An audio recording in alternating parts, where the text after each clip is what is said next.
Farzy, we normally like to talk about our trips on the road on this podcast from time to time, but it was a short road trip for us this weekend, just down to London. But I do have to say a giant thank you to Mark and Dale Hunter. Okay. They didn't have the air conditioning on in the press box, so it was actually bearable. And I just want to say thank you for that, because I wore long johns and an undershirt, probably didn't need them, but was quite comfortable. So I appreciate it.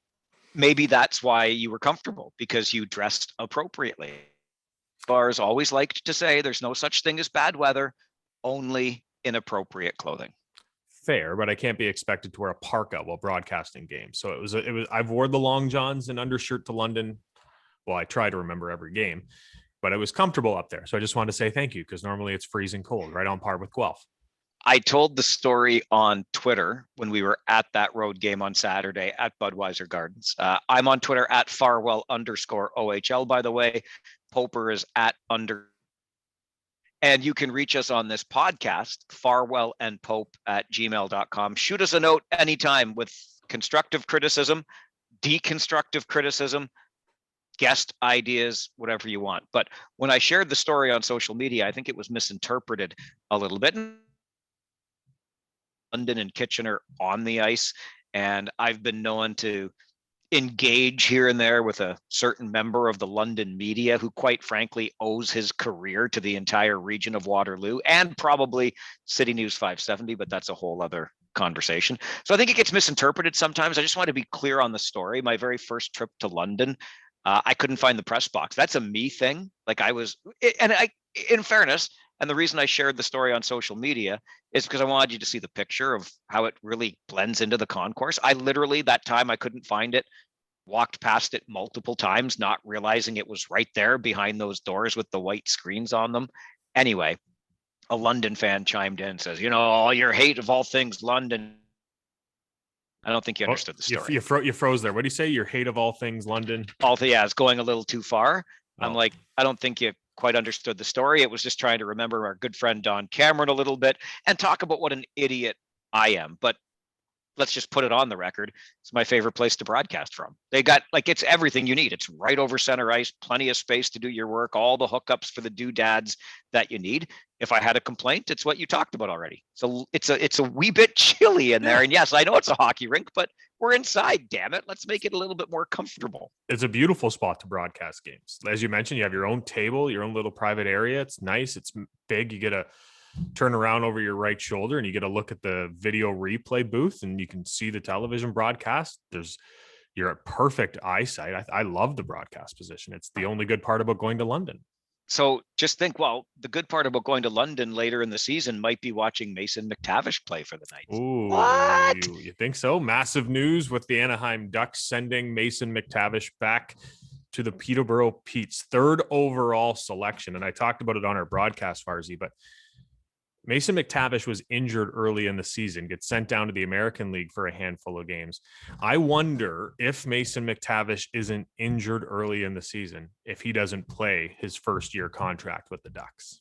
Yeah, it's interesting. I don't know. I mean, it's a big ask, but there's no doubt that he's got the talent to do it.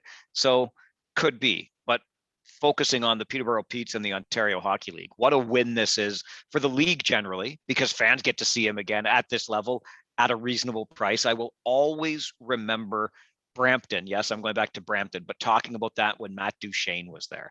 And, I was speaking, I did an interview actually with the then president of the Brampton Battalion. He said, fans can come and see Matt Duchene and Cody Hodgson for $15 this year, or they can pay $200 to go see him at whatever they were calling Maple Leaf Gardens at the time, in Toronto. Either way, you know what I mean, Scotiabank Arena. So it's a huge win for the league as far as I'm concerned to see that kind of talent.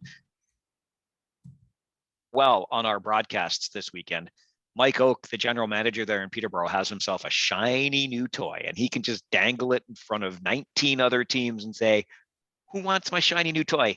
This is the starting price, because obviously it's unlikely McTavish will finish the season in Peterborough. We talk about that price thing a lot when it comes to the OHL, and especially when McDavid was in the league and now Shane Wright too, and Mason McTavish. Did it work in Brampton though? Did that sales pitch work? No, it Didn't. didn't. It was a good sales pitch, though. It doesn't change the pitch. It just didn't work in It Brantford. just fell on deaf ears. Yeah. And when you see something like that happen and you look at the Peterborough Petes and what they were building before this COVID stuff came down, you automatically think that he will be dangling that nice little shiny toy out in front of 19 other OHL teams. But the way Peterborough is going right now, Emmett Sproul on a tear since coming over from Erie. They got Tucker Robertson leading the league right now. I don't know if they do ship off their shiny toy in Mason McTavish now. Do you look at that Eastern Conference? There's a few teams near the top like Hamilton, North Bay, but do you take it and just say, you know what, we just got the best player in the league back. Maybe we hang tight and see what we have here. Yeah, I doubt that's the case. I think they will hang tight until closer to the trade deadline. I don't think this is going to be a deal that happens imminently by any stretch, but don't forget that Peterborough was one of those teams that loaded up back in the season that got canceled a couple of years ago. So they have a real opportunity here to put some assets back in the cupboard. And it's, Mason McTavish we're talking about here. He will not go inexpensively. So you hang on to him, you ride him out for a bit and let the fans in Peterborough see him a bit more, put a few more bums and a few more seats for a few more games, and then move him as the trade deadline approaches and likely move him to the West. I don't think you'll move him to an Eastern Conference opponent and reap whatever you can out of him and then use that to build on for the years ahead. Yeah, you're probably right, considering there's right now at the quarter point sitting outside of a playoff spot and are leading the league in goals against. So they're probably not, unless they're planning on beating teams 7-6. I'm glad you brought up the quarter point, because you and I have had the long-standing rule that we don't talk about standings in this league until we're at least here at the quarter point. And Poper, granted, we don't get to see the East, so it's a little bit more difficult to gauge. But I'm looking around this Western Conference, and I'm watching Sarnia beat London twice last week. I'm watching the Saginaw Spirit score 6 unanswered goals coming from behind in a win over Kitchener. I'm watching the Flint Firebirds with a winning record right now as we record this podcast. I just don't know what's going on. I don't know that the quarter point is enough to really put your finger on who is what in this league. And I'll even add London into that. A 9-0 start, but a bunch of 1-goal games and then back-to-back losses to Sarnia. Are the London Knights really the London Knights of 2019? I don't know. For me, I look at the Western Conference and I just keep staring at the Guelph Storm. No kidding. Like, I thought they would be bad this year. 10 wins in 18 games, leading the West in goals, or second in the West in goals for. I'm blown away. I really thought they'd go to their backup, but if Owen Bennett continues to play like he's been playing and he can take that number one job, is Guelph all of a sudden a team that people have to circle and people watch down the line? They're blowing me away right now. Yeah, I'd be circling them. I'd be watching very carefully, and I think you can thank Sasha Pastajov for the Lions' share of that. 18 goals in 18 games, including the OT winner this past weekend. And now there's conversation, sticking kind of with the Mason McTavish theme here. There's conversation that Guelph should move Pastajov before the end of this year, and also again put more assets in the cupboard, because Guelph looks like it's going to be a good team for the next couple of years after this one. And Pastajov, because of eligibility, may find himself in the American Hockey League next year. I think that's because he's U.S. born, right? I think that's the way it works. Because he was drafted. He was drafted out of the U.S. Right. Development program. That's right. So, yeah. I mean, I personally would say no to that. I would allow, if things continue on this trajectory for the Guelph Storm, I'd ride the hot hand. I'd let this team go as far as it can this year and have a lot of fun doing it, and then have that experience in the bank for the next couple of years. But I guess Sasha Pastajov is pretty damn shiny right now. He is, and both Pastajov and Mason McTavish, property of the Anaheim Ducks. Those are two of the best goal scorers in this Ontario Hockey League. And if you're Anaheim, you're just sitting there. No wonder you sent McTavish back. I'll just wait, let these two players develop, get two massive offensive injections into our lineup in the next couple of years. I wonder if Anaheim is nudging Peterborough and talking to George Burnett and saying, so if you are going to move Pastajov, where would you want him to go? Because we kind of want them to play together. Could you? I don't know. It's just so Yes, I could interesting. imagine. Super teams are a real thing in this league in the last handful of years. So I can completely imagine someone going out and getting both of them. Yes. Well, I'm starting to wonder though too what prices are going to look like this year.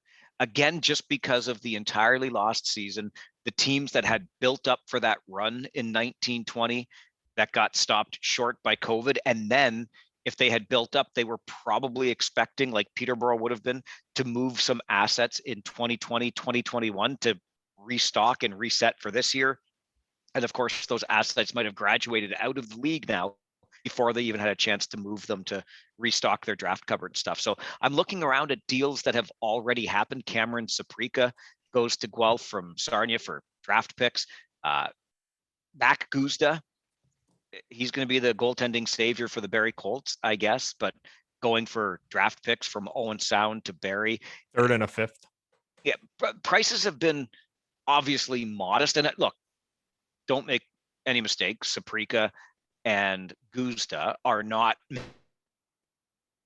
trying to paint that picture, but I think teams are going to be a little more tentative because I don't know if they even know who or what they've got right now. I can tell you teams probably don't know what they have right now.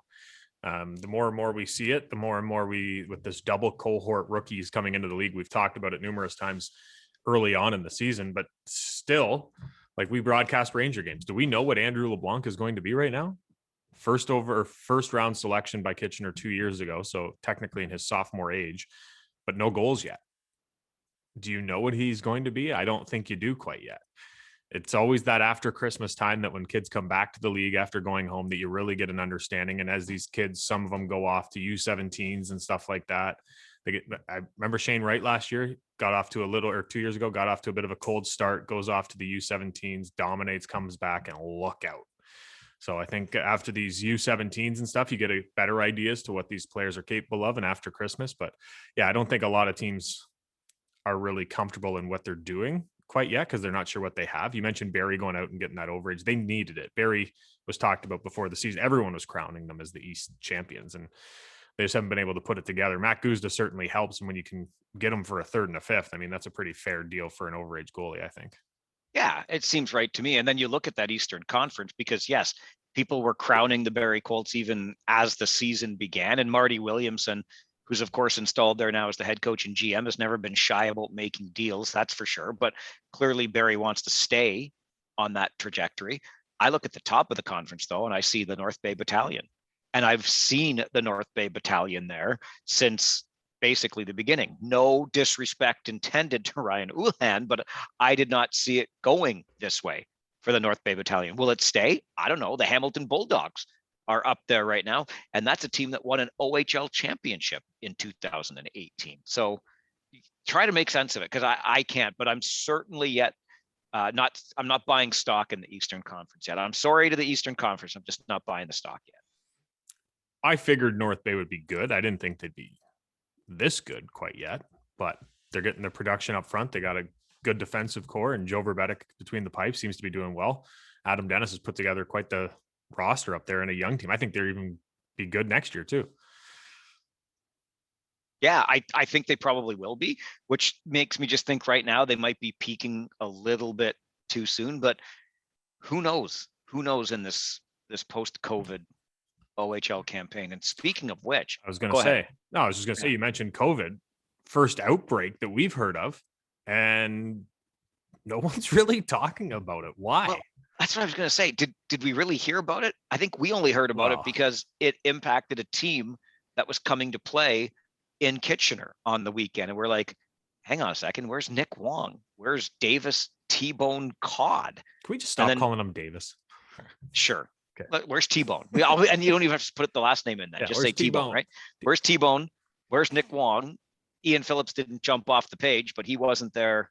And it turns out they did not meet COVID protocol and couldn't make the trip north of the border with the Saginaw Spirit last weekend. And there was nary a peep from the Ontario Hockey League. And it makes you ask the question, what the protocols look like. How many players would have to fail their tests, which, because we know that the teams have to pass the test, the PCR test, before going across the border, both ways. So if you have 3 that, the test is either inconclusive or positive, I don't know what the deal is, but how many must fail or not pass, whatever, however we want to describe that, but how many of those players must not pass the test for there to be an outbreak declared? Why would the rest of the players, who are clearly close contacts of those that didn't make the trip, get on the ice with another 20 junior hockey players? And now does that team have to go through a testing protocol? I have no idea, but I think it's a little too quiet from the league. I don't know if they were prepared for this or they had any protocols in place, but. Or maybe it was, as Farwell freezes up here, maybe it was along the same lines as the suspensions and everything, where the league just maybe doesn't want to put it out there that they're having this COVID outbreak. I mean, I thought they handled it fine with, you have to pass these PCR tests before you come over. And the people who didn't come with the team. So everyone who did travel tested negative, or at least it came back inconclusive, one or the other. We don't know the full story yet. But I thought they handled it well. I heard that the Rangers didn't find out until about a couple hours before Saginaw got there. So they're kind of thrown off, and they like, does the game get canceled then? No one seems to really know what the protocol was. And that was the first instance. And you and I found out because we talking to their broadcasters, like, hey, where are these guys? COVID protocol. They didn't make the trip over the border. We put it out on Twitter. And like, I thought at least with Twitter or something, people would, latch onto it, or it would get a little more traction, but there was no traction at all. And to me, I was like, this is the first case where, and I guess it's hard to say because we don't know what happened to those tests. We don't know if they came back inconclusive or false positive, or we don't know what they came back as because no one said anything. So where's the transparency again? Maybe we just overestimate the influence of our various Twitter accounts for this hockey league. Maybe that's it. Well, I still bring into question the transparency. Like, is this not something that you come out with? But again, I mentioned it earlier. Maybe it's like the suspensions thing where they just don't want to talk about stuff that could be viewed as negative. But to me, the protocols they have in place worked. This should be something that you should be celebrating. We put in this protocol and it kept 3 people who may be ill from crossing the border. Is that not the positive spin on it? Yeah. I don't know. I would love to know. And it makes me worry a little bit that the league was ill prepared. I have a hard time believing that, but again, if there's nothing, and even those who came across with the Saginaw Spirit couldn't tell us what they were required to know. Like, even there's got to be some kind of documentation on this. Here's what happens when, but maybe they were just hoping it wouldn't happen at all. Who knows? Regardless, we haven't heard anything since. So yeah, which I think is a good thing, right? Yeah. No news is good news. In this I don't case. know. Maybe. Yeah, maybe. I mentioned those Twitter feeds, which may or may not have influence, @_Chris Pope, @Farwell_OHL. But really, the social media platform you want to find us on is YouTube. OHL Stories on YouTube has all of this stuff, all of these podcasts. The video version of them is there. We just got another great coffee review at Locomotive Express, it was called, in London on the weekend, Popey. Locomotive Espresso. Pardon me. Of course it was espresso. It's a coffee review. Exactly. Yeah. I just hold the camera, and I didn't even hold the camera this time. But those coffee reviews get posted on there. I post a weekly rant called Fridays with Farwell, and I warned you this past week that the London Knights are living rent-free inside your head. You name it. Stuff goes up on that OHL Stories YouTube page. So find it, subscribe to it, and don't miss. Including every podcast we do, which means this one as well. Our guest this week, of course, synonymous with the Ottawa 67s, one of, if not the greatest 67 ever, arguably. Most goals in franchise history, most points in franchise history. Went on to play 400 plus games in the National League with the Pittsburgh Penguins. Went on to play 400 plus games overseas, scoring 300 and I have it here, 340 goals in 450 games in Germany. And not bad for a guy who was recruited because they wanted his brother, David. Ladies and gentlemen, Peter Lee, 81 goals. I guess, Peter, first off, I wonder how a kid from Chester, England winds up in the nation's capital of Canada playing hockey for the 67s. How did that come about? Yeah, it's kind of an interest. My father actually played soccer here. He played for the national team in England. At the time, obviously, it was more amateur than professional. And he happened to be a teacher at the time with my mother. And after his soccer kind of teaching combination career, he got the opportunity to come to Canada with his 3 boys and teach over in Canada. So we had a couple of stops in between. We were out in Brandon for a year. Then we were in a place called Arvida, which is near Chicoutimi in Quebec. I was there till I was 12, and then basically moved to Ottawa. Your dad, obviously soccer star, as you mentioned. Where did your love from hockey come from, or was it just being in Canada? Well, being in Arvida, there was no grass, so you either put skates on, and I don't know if I would have looked a little bit funny running around with soccer shoes when there's only snow on the ground. Well, I don't want to But jump. My dad was a phys ed teacher, and his whole thing with sports wasn't about being a professional. I think for him, what really interested him is he saw the energy the 3 boys we all had, and for him it was more important. Even at the time when I got drafted, he wasn't so interested in agents. For him, it was sport was a vehicle where I didn't get into any trouble, where I was, after school, I was always occupied. I was either playing baseball, football, ice hockey, or anything kind of sport that we could do. And my father was really happy, and he figured if he could get me to 2021 and all the wires weren't crossed, that hopefully I'd start making all the right decisions. I don't want to jump too far ahead, but in small town Quebec, and your skating is basically all you can do.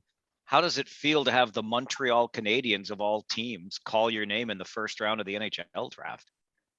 It was kind of interesting, because when we lived in Arvida, obviously we tended to Montreal more than Toronto. I know it's either one or the other, especially in Ottawa. You're either Toronto, obviously a Senators first, but at the time at my age, you were either Toronto or Montreal. Because I, excuse me, grew up in Chicoutimi. Of course, I watched all the great Montreal teams, and it was kind of ironic that I actually got drafted there and the opportunity to join such a great organization.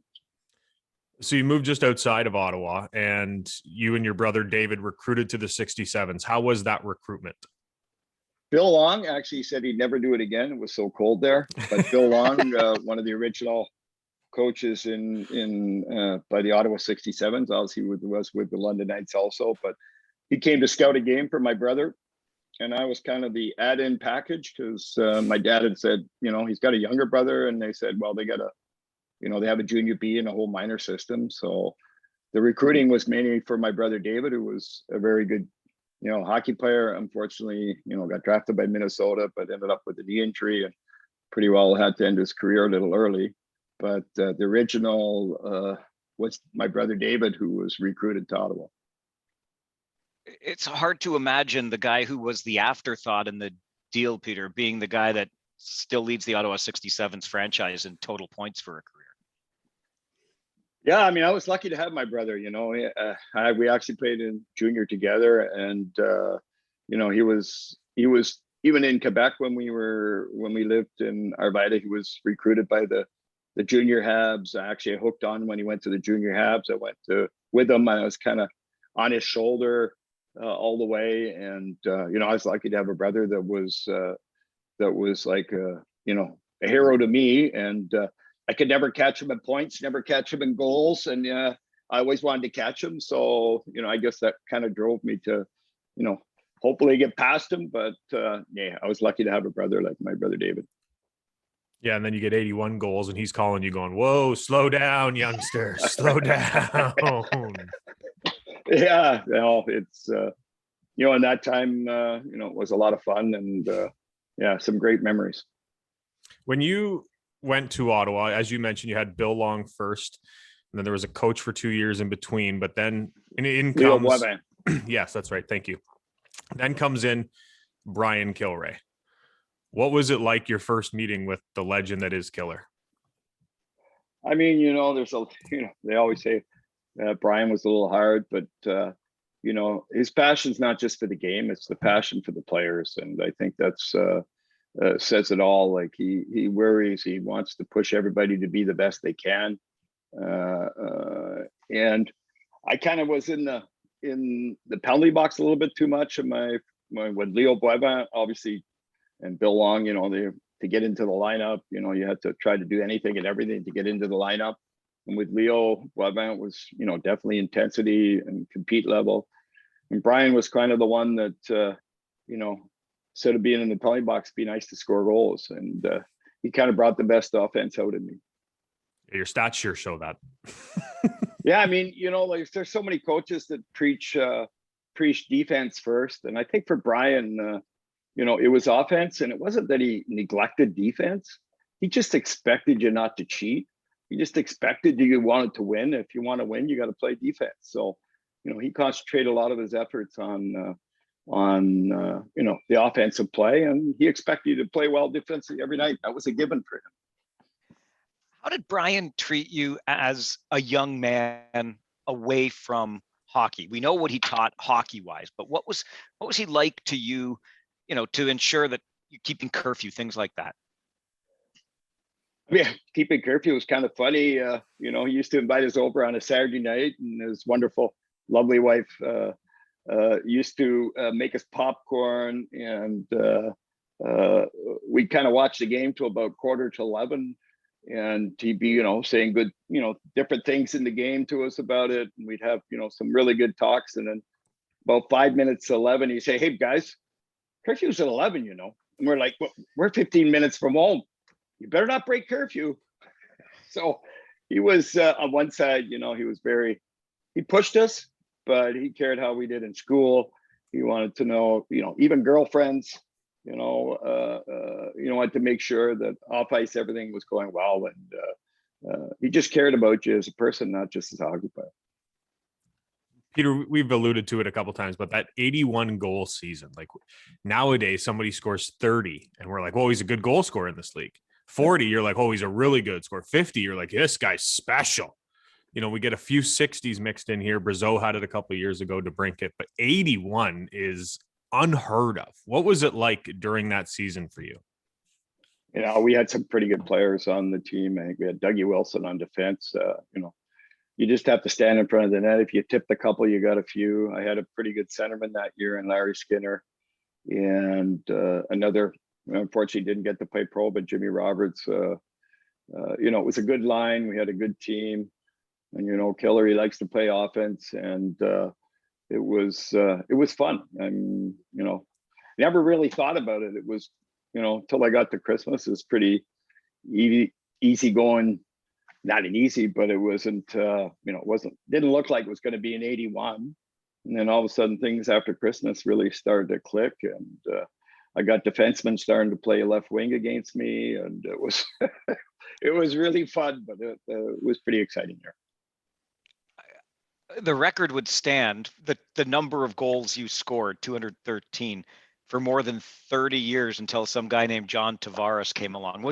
Did it dawn on you at the time, Peter, when you graduated out of the Ontario Hockey League with more than 200 goals, that it was a pretty special number that might be hard to catch? I never really thought of it that way. I mean, your whole focus is to get to the NHL and have those kind of records and everything. It's nice to have. I mean, it was kind of really pretty exciting when John Tavares broke it. I mean, I can always say John Tavares broke my record, so it's better than a no name to break it. So it's a pretty big name that broke the record. So it's a thing you don't think about till later in your career and after 20 or 25 years. But records are to be broken. What was it like when Tavares was inching closer to your record, and then that game that he did break it for you? Well, it was kind of funny because the year before he broke it, I was general manager here in Berlin for the hockey club, and Pierre Paget was coaching us at the time, and Pierre was kind of ahead of the game type of thinker, and a lot of the kids weren't getting the opportunity to go too early to the NHL. Obviously, John Tavares had unbelievable skill. And Pierre came to me one day and said, you know what? That John Tavares, he's just dominating junior. We should get him out for his last year. So we did give it a try. And I remember talking to his agent. I said, the reason I'm calling is I'd like to get John to come play over here so he doesn't break my record. But no, we were trying to get him over here. But he was obviously, pumped to play the under-20s and try to win a Memorial Cup. But it was kind of an outside idea by Pierre, who really loved to work with young guys, and yeah, it was worth the effort. You mentioned earlier some of the teammates you had, and Doug Wilson and Larry Skinner, Jimmy Roberts. You also played with Bobby guys. Smith. I was just going to bring. You also played with a couple of guys named Denny Potvin and Bobby Smith. It's like an all-star cast up there in Ottawa. Yeah, we had Wayne Merrick, who had a good career, and by the Islanders, there was Ian Turnbull that joined us in his last year. Yeah, there's some pretty good. I remember Bobby Smith. In fact, the year I got the 81, Bobby had just just made our team that year. He'd grown, he was, I don't know, 5'10", 5'11" in midget or before that. And then all of a sudden he was like 6'1", 6'2". And we actually tried him on the left wing, and it was amazing to see a kid, and you notice the development in kids and how over 1 year makes a difference. I think he just trying to get control of his stick, just trying to be adjusted with all his growth. It wasn't an easy time for him his first year, but a hardworking kid. And next year, I think he had almost 200 points the next year. So coordination got back and turned into a great player. What was Denny Potvin like? Danny Potvin was the ultimate competitor. He did, offense and defense was as important to him. There wasn't just like he wanted to be an offensive player. He wanted to be that top all-rounded defender, and he was an unbelievable competitor and always wanted to win. And it was good for me. I was like 15 years old, actually 14 years old when I started up with him. And he was the perfect, someone to look up to, and to see the career he had and how he was in the NHL was going, to my last year was, I wanted to be there too. How much are you still in touch with the guys you played with all those decades ago? When you come to Ottawa, you see a bunch of the guys. It's, it's funny, you see them. Some of them have been over here. Some have, are still in Ottawa. I don't get back as much. After your playing career, I used to get back as a player in the summer for 2 or 3 months. You'd see everybody. Then I got into coaching, so you maybe got a month and a half back home, and then I got in as the CEO of the club, and there you maybe had a week or two. It's a 12-month job when you're a CEO, general manager, or coach. It's a long year. So it's been hard to stay in touch with everybody. Well, once you got into management, but yeah, every once in a while you see the guys around. With the 67s, Peter, it's obviously one of the most legendary franchises in the league. And when you leave, you're leading the team history in points and in goals still to this day. Does it ever sink in that you're, the tops of all Ottawa 67s players? Yeah, I'm thankful I got the opportunity to play there. Like I said, my brother was the one who was recruited. Bill Long was unbelievable to me, giving me that opportunity. Actually, I had it on my 15th or 16th birthday. I got my first game in the Montreal Forum against the junior Canadiens. And I'd been in junior B all year. I'd been at practice every day with the first team. And, Bill finally gave me the opportunity to play. It was a tough start for a young kid, but we got on a good run in the playoffs, and it was a lot of fun. And then you had someone like Leo Boivin who came along, and then obviously Brian Kilrea. I was lucky to, have good coaches and guys that helped me along and made me a better player. So I have a lot of people to thank for it, not just that, I got the results, but I don't think I would have got the results without the work of those people and the way they coached and helped me. So, they're a big part of it as much as myself. How would you describe the game back then, Peter, and the way it was played? Like Chris was talking about the numbers we see today, and if somebody scores 40, like that's a really big number to put up in terms of goal scoring. You doubled that. And you mentioned Bobby Smith and 200 points. I mean, I know it's a completely different generation, but you were playing in it. What is it? How would you describe the game then, that freewheeling? Well, like I think the goalies, I mean, obviously over the years, obviously even the players are now getting into it, but you saw goalie coaches come into it and help improve the goalie position. They were, the equipment wasn't as big. They didn't go down on butterfly by every shot.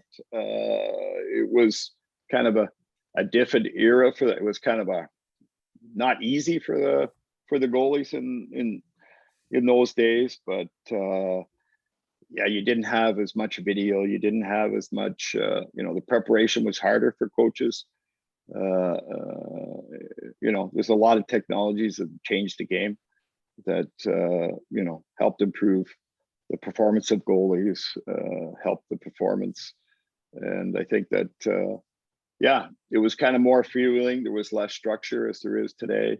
I mean, even between periods, you can make adjustments. You're able to change your power play around. Even in shifts, you can change things around. In those days, you didn't even get, you were lucky to be able to see the game before. You basically had to go with, what the coach saw, and hopefully he could improve what he saw from behind the bench. We had another Ottawa 67 great on our podcast just a couple of weeks ago, in Corey Locke, and he had a few stories about a couple run-ins with Killer. I'm interested to know if early Corey Locke played for us. Did he? He won a championship with us at the Ice Bear. Oh, there you go. Yeah, nice little 67 connection. There you go. I'm just interested to know if a young Killer had the same bite. Did you ever have any run-ins with Killer in your time? Killer always had a bite, and he never meant. And I learned this from day one. He had an unbelievable gift of being hard but funny, and I remember we had a young defenseman. He was kind of having trouble passing the puck, and Killer was kind of, what the heck's going on here? And between periods, he came in, and the kid was sitting there, and he's like, "Oh my God, what's going to happen now?" Killer went over to him. "Maybe this will help." He put his left-hand glove on the right, and he put his right-hand glove on the left, and the kids sit there, and Brian left the room.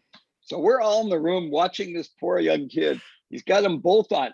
Now the decision is, do I go out like this, or do I change them? Like, he's not quite sure what to do. So he actually got out to the hallway before we said, "Don't worry about it. You can put your gloves on properly." But I think if we wouldn't have said anything, he might have got on the ice like that. But it was a funny way, and we could all laugh about it. And he kind of really got the message.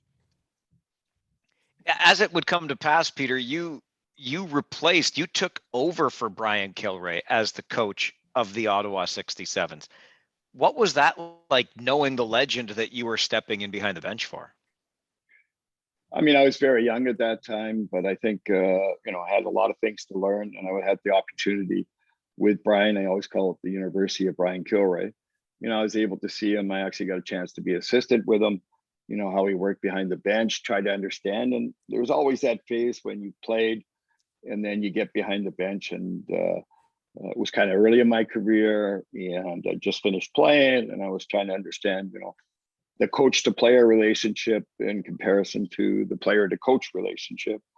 And, I look back, and I you pick up a lot of things. The way he taught the game was very simple. He wasn't complicated. He was pretty straightforward to the guys, and the humor part and the way of bringing it over, it definitely left an impression on me. I really like the glove story, because when we had Killer on, he told us a few of his ways of finding humor to get things out of players. And man, he had some killer ones, pun intended. If you can bear with me for a second, one of my favorite books I ever read was They Call Me Killer, which was Killer's book. And in it, I recognize the cigar. We'll get to that in a minute, I'm sure. Smell it from here. Yeah.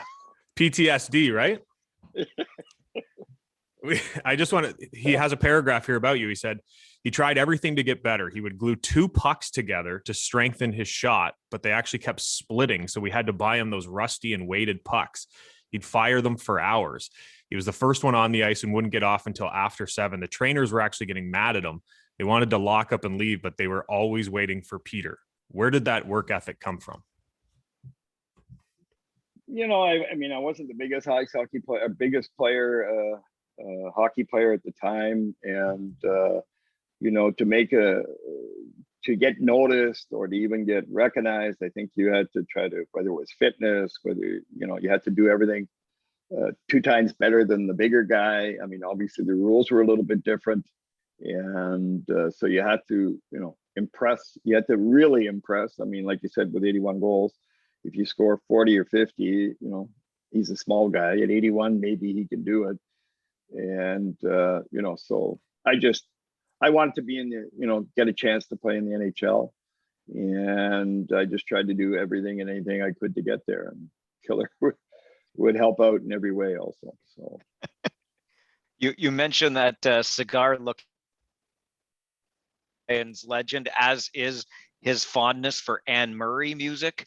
Anything else that was like completely associated with Brian Kilrea? Well, it took me a couple of years to get over Kentucky Fried Chicken. He loved this Kentucky Fried Chicken, and we may have had 40 trips and 40 Kentucky Fried Chickens. So it took me, now we got one here in Berlin. I actually go to Kentucky Fried Chicken, but it took me a couple of years to get over that Kentucky Fried Chicken. That's awesome. Corey Locke told us that his billet parents sent him on the first bus trip with a blanket because the rookies sit up front and all that cigar smoke. You just saw that cigar and you made sure to mention it. How tough were those bus trips? I mean, I did it as a player and I did it helping as a coach. And you knew him, he was either, at the front, he was, had his cigar on, but thinking about the game, thinking about, what went right, what went wrong. And if we lost, you didn't go up there and talk to him unless she called you up there and wanted to talk to you about something. So, he was pretty, he loved to talk about the game, and he always talked with his assistants about what went well, what didn't go well. And I remember one young kid, actually a young goalie, his first year, had just come off a 7-1 loss on the road, and he'd come up to the front of the bus, and he kind of wants the coach to kind of figure out what went right or wrong. And I guess Brian could have blew up at him, and he wasn't in a good mood. We lost 7-1. And young goalie came up and asked him, "What do you think I should have done better?" And Kilrea just looked at him and said, "You shouldn't have got dressed." And that was kind of, without yelling and screaming, that kind of shut the story down. And but he was very passionate about it. So you had to pick your times when to go ask him a question. Obviously, Peter, you don't score 81 goals without people taking notice. And I suspect that meant you were a marked man when you were playing in an opponent's building. What was one of the toughest? Do you remember any particular rough rides that you got during that season? Oh, I had some, I remember Al Secor was, he was always kind of hard on me. And, he was a pretty strong. He had a great career in the NHL also. And he could play a pretty tough, hard game. But he used to give it to me in Hamilton, and it was tough. And, but I keep coming back. And it's funny, years later, we kind of met in a bar and having a beer together because Dougie was in Chicago. Actually, he was in Chicago. And I kind of asked him, what was, I know you had to come after me, but it was kind of like overdone. And he's like, "Well, my mom said, why can't you score goals like that, Peter Lee?"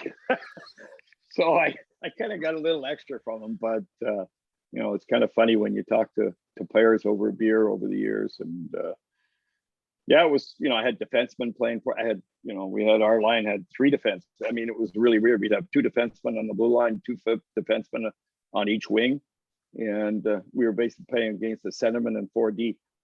So they tried everything, but I was lucky. I had a good centerman and some good teammates that eventually I'd get the puck. 2 years later, after that 81 goal season, you're playing in Nova Scotia in the American League. Meanwhile, back in the OHL, all the talk is about this young kid who wears 99, who apparently is supposed to be pretty good at hockey. He only gets 70. Oh, we lost Peter.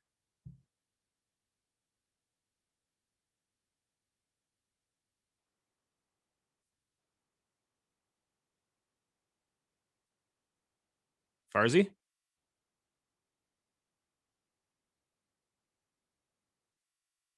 There's Farzy. No Peter.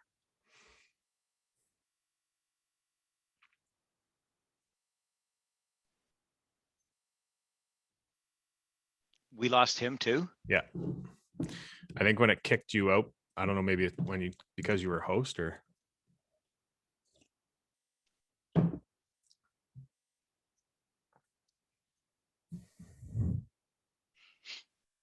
Still says 3 participants. Pop them back in here.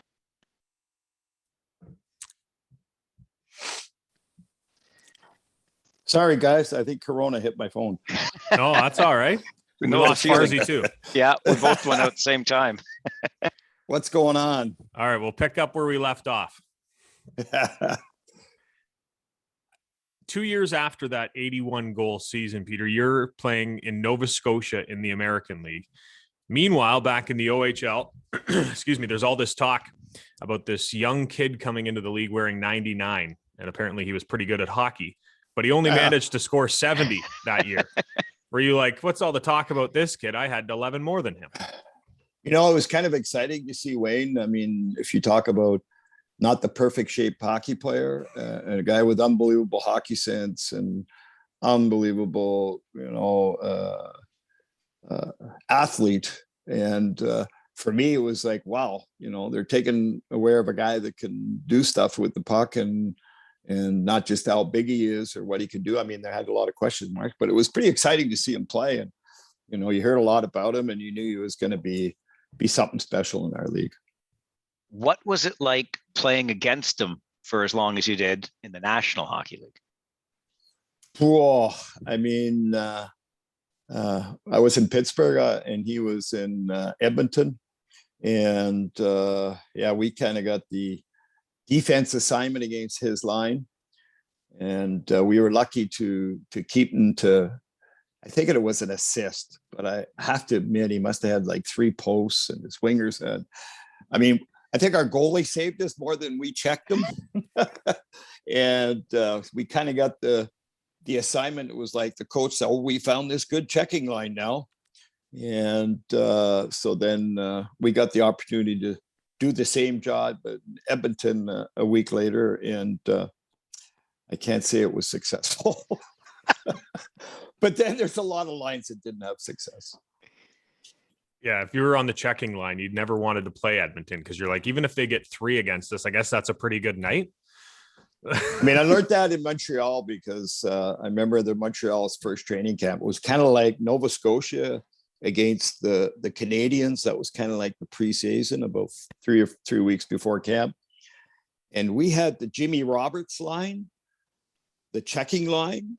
They stayed in our end the whole time, but they never scored. But the other line played against Lafleur and Lemaire. They stayed in their end and they did score. So, checking lines are a little different. Well, speaking of that, I was curious because a guy that scores as much as you did, obviously in junior, and you had a couple of 30-plus goal seasons even in the National Hockey League, but you're given that assignment as the center on the checking line or on that checking line. What's that like for you? In the NHL, you want to do anything and everything to, they were trying to figure out, do we put a top offensive line? No one solved the problem of Wayne Gretzky or how you can keep him under control. So everybody tried everything and it happened to be, it wasn't an insult to be playing against the best. In whatever role you had. And other nights we weren't checking, but kind of that one night where we got the opportunity to try to shut him down. You don't go up and say, okay, you guys try to outscore him. It was more like try to stop them and hopefully you come out ±0. It's a bonus if you get one against them. You a couple years after being drafted, or a little while after being drafted, you were traded to Pittsburgh from Montreal in a weird trade for Peters. Exactly. All four players. Yeah. Were you? What was your thought process when you were traded to Pittsburgh? Well, I was in Nova Scotia at the time. I went to practice that morning, and they basically told me not to go on the ice. So I kind of knew something was coming up. And Al McNeil was the coach down there, and came to me after practice and said, it's kind of weird. He says, actually, he complimented me. He'd been the hardest son of a gun in Nova Scotia. And all of a sudden, I'm traded, and he's saying these great things about, how I've developed and what I do well. And it was kind of nice to see. And says, yeah, you just got traded to Pittsburgh. You're playing in Montreal tomorrow. They want you up there. So then, of course, I obviously found out it was a Peter trade. So, and then everyone asked me, who'd you get traded for? I said, Peter, everybody, Peter. And who else came in the trade? Peter. Anybody else involved? Yeah, Peter. And they all looked at me, what are you talking about? So that first game as a Penguin was against the Habs? Yep. It was, playing in the Montreal Forum is very special. And, just going out for warm up, it was like to have your first game in the NHL in the Forum.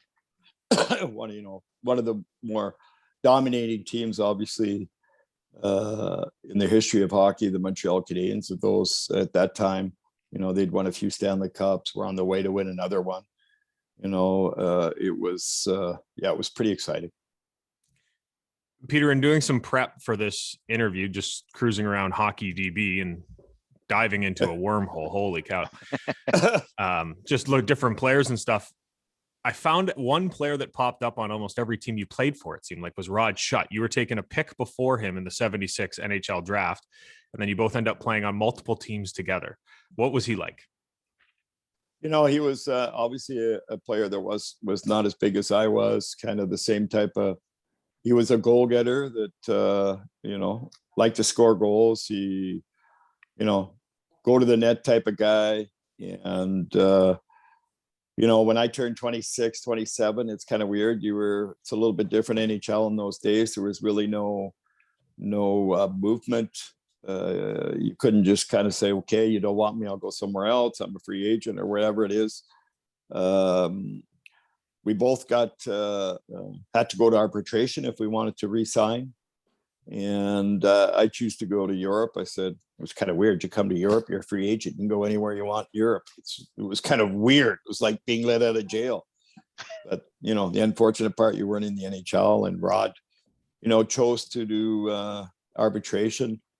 And they're never pretty. I mean, if you end up winning, you end up losing, so, and I didn't think, I controlled too much if I got into that fight, and I would have, rather have got traded if I could have, but nah. And then I got the opportunity to come to Europe, so I can't complain. I came over in 82 and 2021, and I'm still here.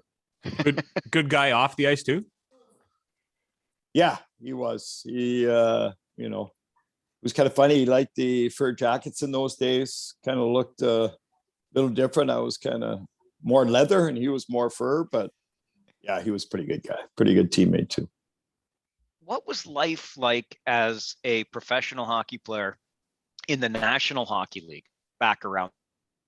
Hey, Peter, and obviously these are multi-millionaires. The money wasn't quite as big when you were in the league. What was it like being a pro hockey player?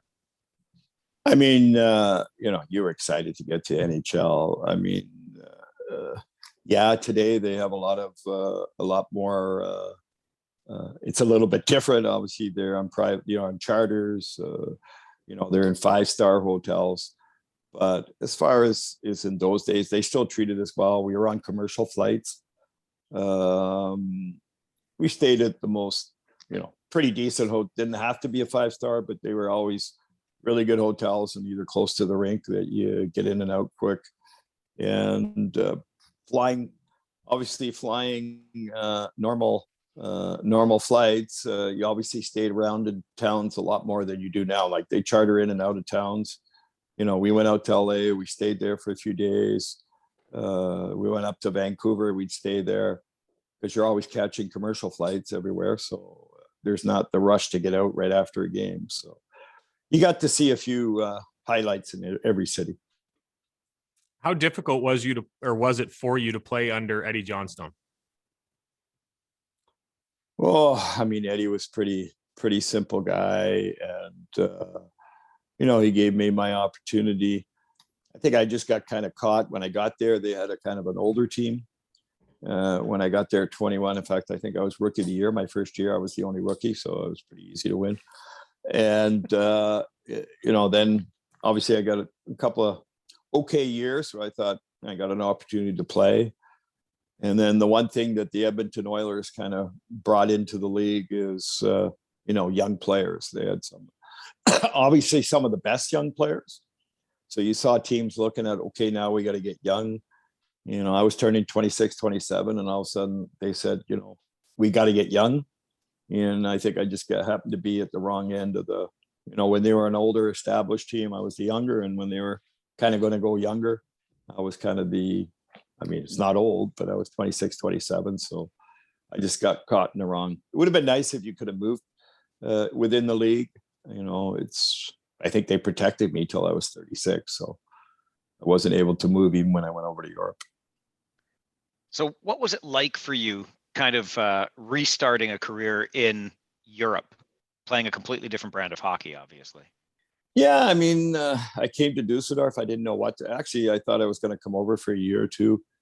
I didn't realize that they could protect your rights so long. I thought maybe, I could kind of come over, get an opportunity to, get a chance to play somewhere else in the NHL if I played well over in Europe. But obviously the rules were a little bit different. If you went to Europe, they kept your rights. And ended up keeping them, like I said, till I was about 36. So, but I got an opportunity in Dusseldorf. I'd heard about it being an unbelievable hockey town. I think Team Canada had been in there the year before, and everybody talked about how their fans are, and it's just unbelievable. And I got the opportunity to go there, and they were right. It was a hockey town. They were, one of the few German cities where at that time hockey was number one and not soccer. And I was there 10 years, and the last 4 we won 4 championships in a row. And I think there was a better place to be to play hockey when you're winning like that. If we can go back to Pittsburgh for just a moment, one of the goalies you had was an arch nemesis in Peterborough and Greg Millen. What was it like being on the same team as a guy that you used to try to, well, I'm sure you scored a couple of your 81 on him at some point. Actually, he was, he came in as an underdog to our team, and I'd kind of had a lot of respect for him in Peterborough, and I knew he had talent and he could be, but he was coming in near the end of the older group, and they were thinking of moving to the younger. So he came as a cocky, pretty well-spoken. I mean, you had to be if you want to, if you weren't your biggest fan, no one else was going to sit there and say, Greg Millen, you're coming up for sure. You're the best. No one was. And he had an attitude, and I must say he worked hard, and eventually won, the number one position. And he was a lot of fun. You mentioned, Peter, you go over to Europe in 81, 82, and here you are still there in 2021, all these years later. What kept you there? I mean, I had the opportunity to play here, obviously, for 10 years, got to know the game over here. I went back for a year, 2 years, actually, worked with Brian, got the opportunity to work with Brian, get my coaching certificates and everything. So I took 2 years off in Europe here. I actually came back to Europe and played. And then obviously because I was familiar now that I'd spent 10 years in Europe, I was familiar with the European game. So I got the opportunity to get into the coaching side. And and coaching, assistant coach went to coach went to manager went to CEO. And the time went pretty fast. I think the only job left for me now is Zamboni driver. Then I've got it all over here. What was the process like when you first decided to go overseas? I'm sure it's a little different than it is now. Well, it's kind of weird because you're trying to, you're 26, 27, and there's no, it doesn't look like you can get out of Pittsburgh. They're going youth. You don't know if you're going to be in the American League or you're going to be in Pittsburgh. You have to go to arbitration to settle your contract. There was kind of on the border the year before, there was just so many negative things about, going back to Pittsburgh. And then all of a sudden you look in Europe, the money was pretty good. It wasn't NHL, but it wasn't minor league. And, you could choose wherever you went, and everyone was bending over backwards to get you. And it seemed like, to go somewhere where, you felt wanted and you hope that you can build something long-term or get an opportunity to come back if it opened up. So I'm not quite sure. It was, most people would have said you should have gone to arbitration. I was lucky. I played over 400 games in the NHL. I can't complain. Would have been nice if I got the opportunity to come back, but I did get play in the NHL, and must say I came to Europe and enjoyed it also. And it's been an unbelievable experience. If I can just follow up real quick, Farzy, I'm looking back at it. You mentioned the 400 games in Europe, 340 goals, I think I read. Looking at some of the people that were still in the league while you were, or still in the National League while you were in Europe, now at this point in your life, do you ever look back and wish that you would have went to arbitration? No, I try to figure out, the only thing I ever try to figure out is at 26, would I have been a free agent in today's game? That's the kind of, in today's game, I probably wouldn't even come over, but who made it or didn't? I mean, really, I had a lot of players went over to Europe, and you have to be open to the experience. And that, when we recruit players over here, we're not bringing you over to retire. They love their hockey over here. They're very engaged fans. It's a little bit different than back home. It's, the fans are singing, the fans are, so you're coming over to play pretty exciting hockey. It may not be the NHL, but the fans they live and die hockey here so when you come, so I never went over with a chip on my shoulders. I appreciate it. If I hadn't had the opportunity to go Europe, who knows? I might have played one more year. I might have played 5. Who knows how many more years I would have played in the NHL? But it gave me an opportunity to, great city in Düsseldorf. It was a great fan base. We were sold out every night with 11,000 fans. They had the little candles always lit every game. I mean, you had 10,000 candles on when you came out. It was like, we got to the games at 6:30. They were already drinking beer and singing songs. And I get there at 6:30. Usually, all stadiums I've ever been in, they've been empty. You walk in at 6:30 and the stadium is full and they're drinking beer and singing songs. You haven't even started the game yet. So, I got a lot of opportunities, and, you got to be open to, it's a new culture. It's different. And I think the first time I went to the meat shop, I tried to get 5 slices of ham, and I think I got 5 kilos. So there's a different lifestyle. It's not a hot dog. It's a sausage here. So you get a bratwurst, not a hot dog, but there's some great bratwursts. Some good beers over there too. Yes, sir. Every area has its own beer. It's unbelievable. You can't even pick one beer. When you reflect, Peter, on this lifetime in hockey, and it's one that continues, obviously, what stands out for you as highlight moments? That first junior goal, the 81st, the first pro goal, an arena you played in, and what comes to your mind? You have a lot. It's like when you go on I call it, when you go on a holiday and you see different things along the way. This holiday's been, since I can remember when I started junior, even back to Pee Wee, just in going to the Quebec Pee Wee tournament.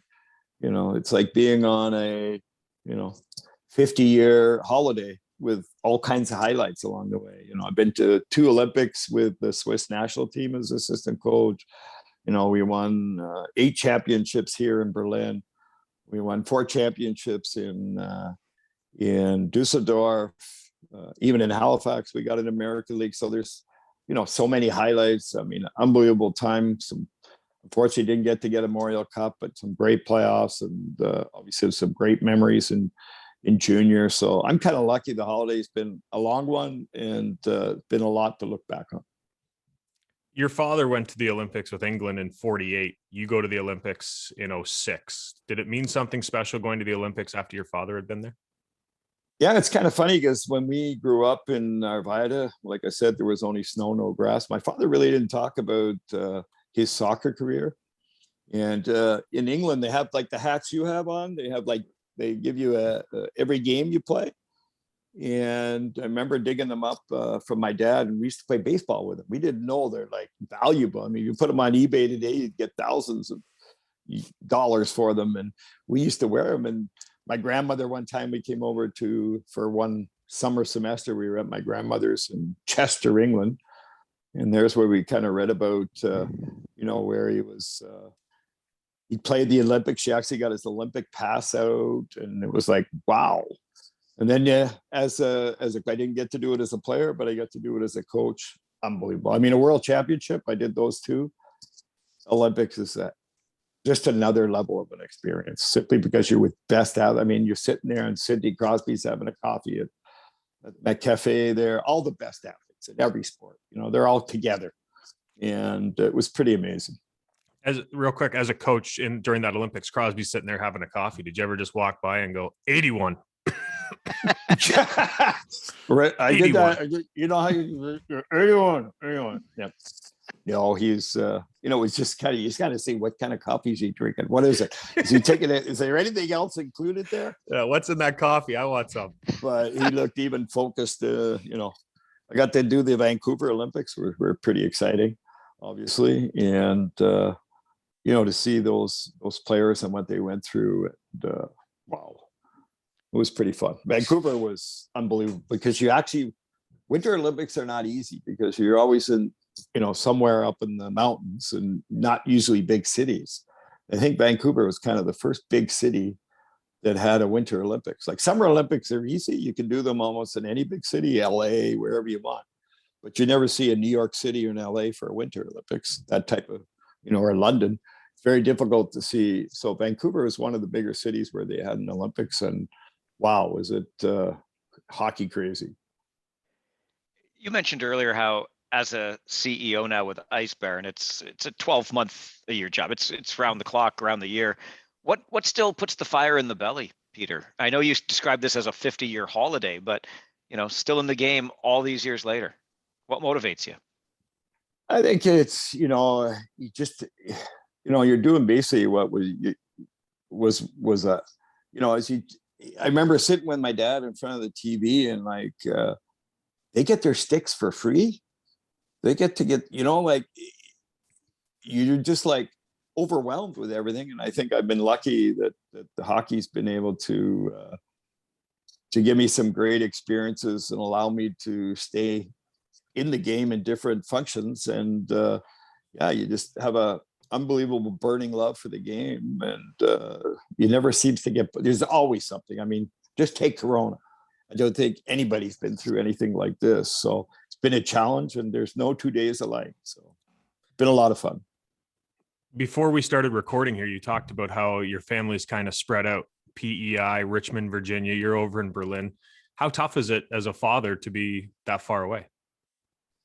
The toughest has been actually my one son was here in Berlin. He moved back to PEI, and I have some grandchildren here.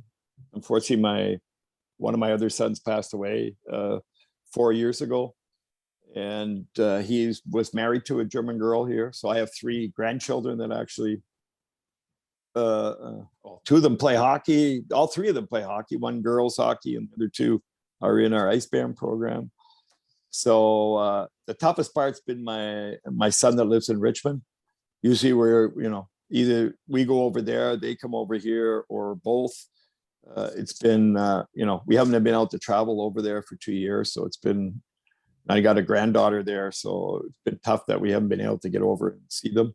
Hopefully we will this summer, maybe in the February break, the Olympic break. But that's been the toughest, not actually being able to see them the last 2 years. We saw them at least once or twice a year, either here or there. So that's been the toughest. But I'm pretty good at Zoom now. I'm pretty zoomed in, I'll tell you. I'm an expert now. Holy mackerel. Well, I got to say, Peter, your name is obviously synonymous with the Ottawa 67s. I love this Ontario Hockey League, and to get the chance to have this conversation about a guy who's even got a paragraph dedicated to him in Brian Kilrea's book is pretty special to catch up. This is usually where Chris jumps in and says, I just have one more question, but I want you to know how much I certainly appreciate you making the time for us today. Yeah, I really appreciate it. I mean, junior hockey is quite the experience, and I was lucky, to have 5 years. Actually, I played 6 with the junior B and have an opportunity with the 67s and be involved with some pretty good people there. Got me a good start to my hockey career, and very thankful for them. And yeah. This is normally the time. OHL's Sorry, Peter, this is normally the time I do chime in and say that I do have one more. I probably have 2 or 3 because we haven't heard a story about Randy Carlyle yet, and I'm sure there's a couple good ones. But I do want to go back to the Ottawa I played with days. Randy in Pittsburgh. Yeah, and I'm sure there's a couple good Carlyle stories. Yeah, but I don't think we can put them out. But well, I want to go back to the 67s because your name, obviously, as Farwell said, it's synonymous with them. But we've talked about them before, but you can't bring up Ottawa without talking about Killer. Every time we come up, it's the first name out of someone's mouth, I think. If you were to meet someone the first time and they knew Killer and they said, oh, what's a good Killer? What's your Killer story? I feel like everyone has a Killer story that is a go-to. Do you have a go-to Killer story, and does it involve going high off the glass in the defensive zone? No, I mean, there's so many Killer stories. I mean, I'm not sure which ones have been heard. I mean, the toughest part is you're not quite sure which ones have been heard and which ones new. I mean, we had Sean Donovan, an unbelievable skater. I'm sure everyone's heard that one.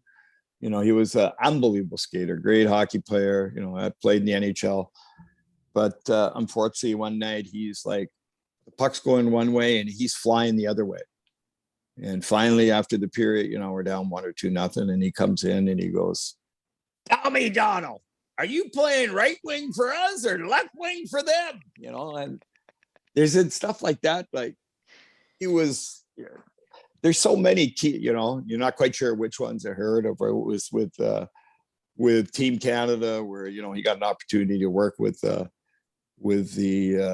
World Juniors, and in those days it was pretty. They were getting, the Team Canada programs were pretty intense stuff, and they had the old question. I remember he was as the national coach, and they kind of asked him, asked the national coach, how do you treat your, how do you, suggest Brian, figure out which third goalie to take, which 3 goalies he should take to the World Juniors. And the national coach kind of went, well, I want number 1 to feel like number 1, and number 2 feel like that maybe be number 1. But then if one of those 1 or 2 got hurt, I'd want number 3 not to think he's number 3, that maybe he's a number 1, or maybe he'll have to be a number 2. But even though he's number 3, and it took about 5 minutes to get through. And they finally asked Killer, they said, "Killer, how are you going to choose your goal?" He says, "Well, I'm going to check. And whoever I see is number 1, I'm going to tell him he's number 1. I'll ask the other 2 who wants to be number 2. Pretty simple. So, I mean, it goes on. And you never quite, what's interesting, there's always a new one. Somebody's always got a special one they remember. You go, oh, yeah, I forgot that one. So, I mean, there's a book full of them.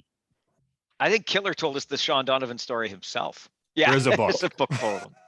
That's got to be in the book. It's got to be. It is. Yeah, we heard that one from Killer too. Yeah, he's there's some. I don't know if did he have the goalie one in there? No, that one wasn't in there. No. No, probably didn't want to insult Team Canada. Yeah. Not to be, because they had that. Did they have the front door, back door one in there also? I don't know. Another one of those questions. They asked the national coach, and I guess same thing. It was kind of like, where do you want your D to be when they're coming towards the net? And he was saying, well, I want them on the left post, but I want to make sure, the back door is not open and they can't come. So I'm really being careful not to give my space away, and went on for 5 minutes again. And then they asked Killer, so what do you think? He says, well, I'd take a look at it. I'm not quite sure about the back door. I just want to make sure the front door isn't wide open. Stuff like that. I'm sure there's 1,000 more, but yeah, great man. And like I said, he brought humor to the game. And I think that's, if you're going to be, you don't want to be spiteful to kids. You want to kind of give them that motivation push. And I think if you can get a bit of humor in it, then it softens you have to, we as athletes are pushed to be our best we can. And, you have to find a way. And I think he found it with humor, and he kind of kept the group loose and didn't, we were really, oh, that poor kid or anything. We're, kind of laughing as a group, and you'd kind of bring the kid along too. And he'd kind of, at the end of the day, laugh about it, but he'd got the point. And lastly, Fars, this is my last one, I promise. But Doug Wilson just went into the Hall of Fame. Did you reach out? Did you talk to him at all? Or what did you think when you saw your former teammate go into the Hall? Unbelievable. I mean, he's had a great career. When, he went into Chicago, and, the things not just as a hockey player, kind of like myself, he got the chance to work in management. He's done an unbelievable job. Of course, congratulations were out to him, and he earned it and had a great career. And it's always fun to see these guys, kind of go to the Hall of Fame and, kind of go over the careers they've had and what they've done. And they've been, Dougie's an unbelievable person, and not just a hockey player too. So it's good to see good people go there. Yeah, we just want to say thanks again for coming on. This is awesome. Every time we're in Ottawa, your name comes up one way or another, especially when we see those banners. Farzy always 81 Poper. Can you believe that? 81. There was a few empty netters. They all count. At the end, they don't ask how, they just ask how many. I think if I played with McDavid, I could score 95. I could score 95. But I'm 66. But I'm 66. I think Gordy used that one. Oh, that's great. Peter, thanks a million for making the time for us. It's been great. Nate, thank you very much. Hopefully we covered everything you wanted. And just just a short note, and somebody that I had to help me in junior, and eventually came over here and won 3 championships. Actually, he coached in Peterborough also. Vince Millette. Unfortunately, he got diagnosed with Alzheimer, but a tremendous career he had in Peterborough and Ottawa. Obviously, won a Memorial Cup, and he came over to Berlin here, won 3 championships, and just wanted to say hi to Vince, and all the while, what a family they have, and they've done a lot. And somebody that really touched me, talking about the OHL, and big hello out there to Vince.